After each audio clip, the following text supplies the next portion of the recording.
So where are we going? Where are we going? Comic-Con. Look, we're in Times Square. What? The hard one. Big So boss. who's going to be funniest today? You are. You're funny. No, that's easy. Lloyd. Duh. Lloyd Kaufman. Don't wanna hear a thing of what you stand for. Your stand, I can't take it anymore. Don't wanna hear a thing of what you stand for.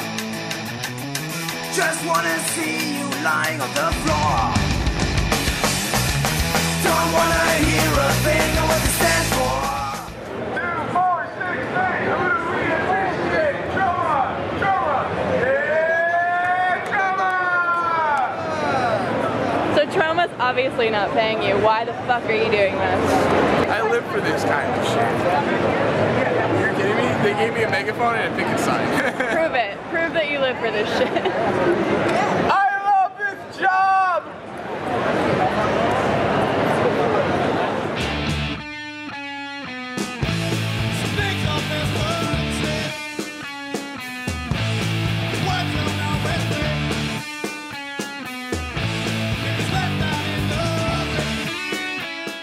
Behind me are the Brain Trust. Ben and Bill, they're organizing beautifully, and we're in the Beavis and Butthead room. Go ahead. Oh, sorry. We are in the Beavis and Butthead green room. The Avengers room is down the hall, and we're a little concerned that half the audience is going to be people waiting for the Avengers event. But the Beavis and Butthead green room provides us with some.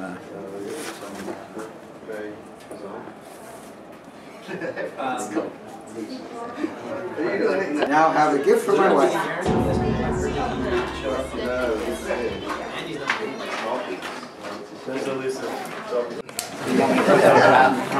Ben, what? Yes, darling. What's on your mind right now? Just fruit.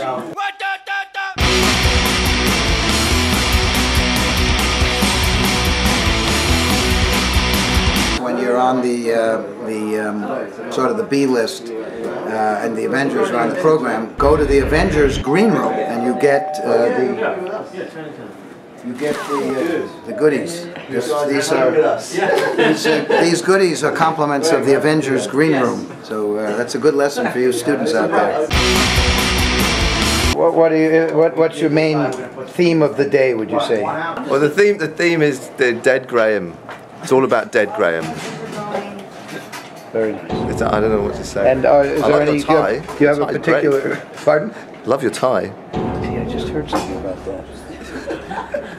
Jeff, what's your primary concern right now that we've had this? I'm quite relieved, actually. I've just been out doing Vox Pops about Monty Python. Nearly everybody out there has heard of Monty Python. And most of them know who Graham Chapman is as well. Now, Vox Pops, that's... Vox Pops. What is it? What is it? Voices of members of the public. It's Latin. It's a BBC term, I'm afraid. Doing Vox Pops. Yeah. So everybody's really excited to see us out there. Do you have any concerns about today? If you had to worry about a particular item, what would it be? I'm just worried Graham's not going to turn up. He's late. He's not here yet, so you know, you don't know what's with Graham. You don't know what's going to happen with him. He might have got drunk somewhere. He might have picked up a couple of people. Was there anything that you learned from Bill and Ben and Jeff? Just that they're very mean people. There's a lot of fighting. I cried a few times, and I learned my lesson now. Where's the lesson today, would you say?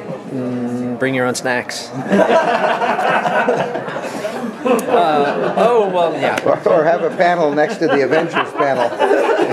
We're all fans of the Avengers now. And Beavis and Butthead. I have an exercise in trying not to turn red many times. It's not Well, looks like this is a beautifully well-oiled organization, and everything's going to be fantastic. If you're a student of cinema, this would be a great lesson on planning. Planning, and location.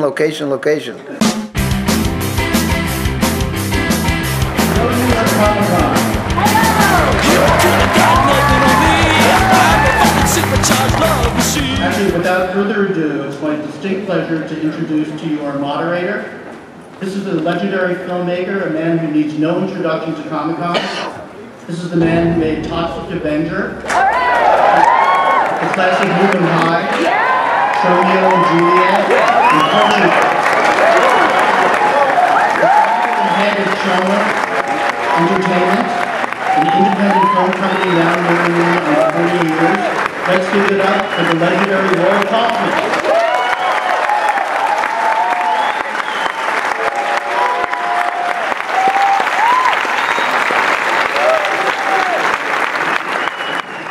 There would be no trauma without the Pythons, I can tell you that. Anyone who's seen the Toxic Avenger knows that, the famous young boy whose head is crushed by the wheel of an automobile is merely plagiarized from the Holy Grail movie, the very subtle and sublime scene where they fight and the arms are chopped off.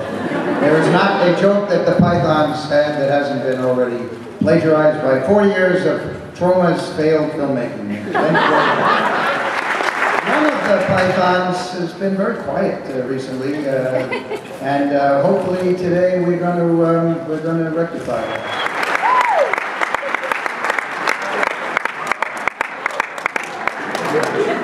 What's going on? What's this all about?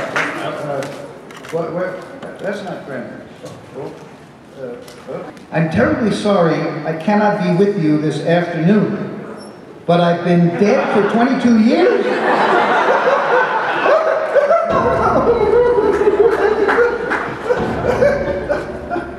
Oh my God.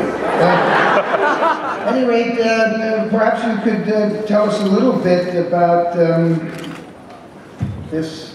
You guys had 178,000 animators on this. That's correct. It's unbelievable.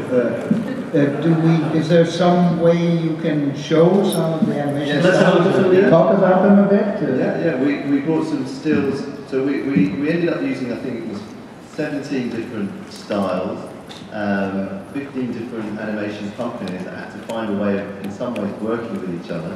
Why did you do that? Why did you have so many different animators? Because we're cheap. I wouldn't know about that, folks.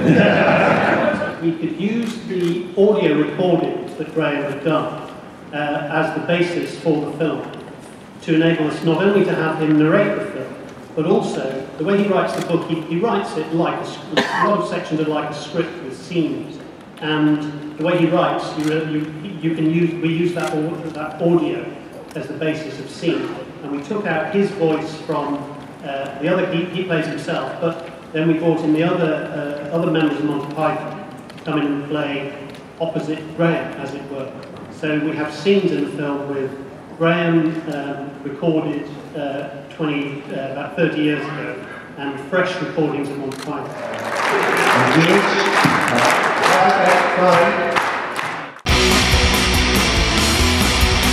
We play it once and then the second time I say, please sing along. Do a favor for you guys. And we'll say, it's a famous rugby song that was sung famously on the terraces. We'd like to get you all to sing it for us so we can film it, basically. Alrighty, so all I do is ask them to do a favor for you guys, then you guys tee it up. This would be a great lesson on planning. 1, 2, 3.